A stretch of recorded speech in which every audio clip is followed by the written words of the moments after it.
একদিন পরে তাহলে তোমার দেখা পাওয়া গেল, এরপর তো ভুলে গিয়েছিলে। আর বলো না গো দিদি। কোথায় গিয়েছিলে? কোথায়?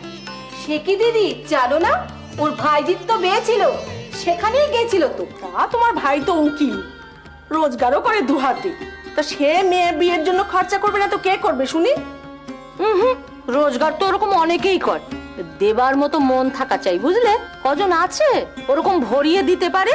তা দিদি তোমার মেয়ের বিয়ে দেবে কবে? জানি না গো কবে বিয়ে হবে, ভগবান জানেন। ছেলেরা তো সব আপিস নিয়ে মত্ত হয়ে আছে, বোনের বিয়ের কথা আর কজন ভাবে। তা একটা ভালো পাত্রটা তো দাও না গো। মেয়েতে এবার 15 পড়ল। 15? তোমার মেয়ে কি উল্টো হাঁটছে দিদি? সে তো কবে থেকে শুনছি 14 পেরোলো। কার কাছে শুনলে শুনি? সব সময় বেশি শোনার অভ্যেস তোমার। রেগে যাচ্ছ? কথাটা তো শুনেছি তোমার কাছ থেকে। আমার কাছে? তোমাকে এ কথা আমি কবে বললুম আমার তো মনে পড়ছে না বাচ্চা। আর আমার মেয়ের বয়স আমার চেয়ে তুমি ভালো জানো। কবে 12 পেরোলো, কবে 13 পেরোলো, কবে 14 পেরোলো, তোমার কাছ থেকে জানতে হবে?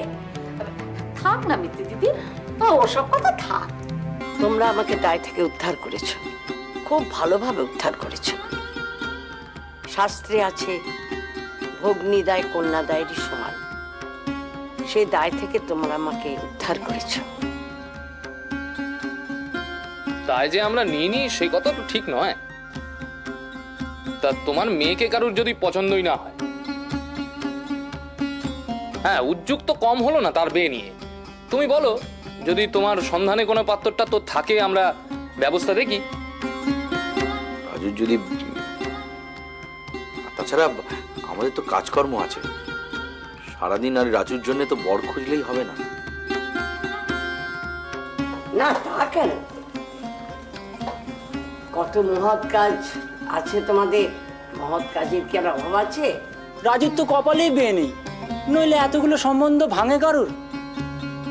থাক বাছা, কার কপালে কি আছে সেটা তোমার কাছ থেকে আমি জানতে যাব না। পেটে যখন ধরেছি দায় তো আমারই নিতে হবে, তাকে তো ছুঁড়ে ফেলে দিতে পারি না। শেষ ঠাকুরপো, ছোট মুখে বড় কথা, তাও বলি। ছোট ঠাকুরজি তো আপনারও বোন, সে যে এত বয়স অবধি বিয়ে না হয়ে বাড়িতে বসে আছে, তাতে আপনার কোনো দায় নেই?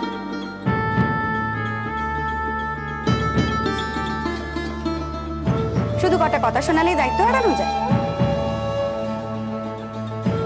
বোন যে আপনার সুন্দরী নয়, সে কথা দিনরাত তার কানের কাছে শুনিয়ে শুনিয়ে আপনার গৌরব কতটা বাড়লো আমি জানি, তবে দায়িত্ব কিছু কমলো বলে তো মনে হয় না।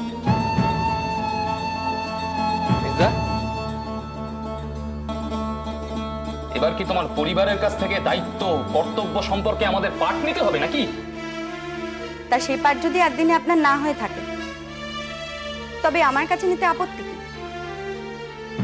মানে তো আমি আপনার থেকে বড়। মেজদা, আমি জানতে চাই তোমার কিছু বলার আছে কিনা। মেজদা, মেজবউ এবার থেকে একটা টোল খুলুক আর আমাদের কর্তব্য পাঠ শেখাক। মেজবউ, তুমি কেন এত কথা বলছো? দেখছো না বাড়ি বেটা ছেলেটা কথা বলছে কেন? চিৎকার করিস না।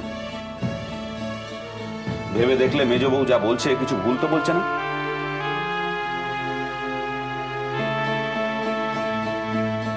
রাজু সম্পর্কে পেবা যেটা বললো সেটা খুব ঠিক, বাড়ি ভালো মানের কথা। ও, তার মানে তুমি মেজ বউয়ের এই বাচালতাকে সমর্থন করছো? অত কথা বুঝি নে বাবু, তবে এটা বেশ বুঝতে পারছি মেজ বউ যা বলেছে ঠিক কথা বলেছে। বেশ, মায়ের নামে কেউ কিছু বলে গেল গেল করে তেড়ে যাবে, অথচ মায়ের কষ্টটা বোঝার ক্ষমতাটুকু নেই। তত মাতৃভক্তি সব মুখে, গলার জোরে। দয়া করে আর মুখে ভরম দেখিও না মায়ের জন্য, ধর্মে সইবে না। পারলে কিছু করে দেখিও। মায়ের সুপুত্র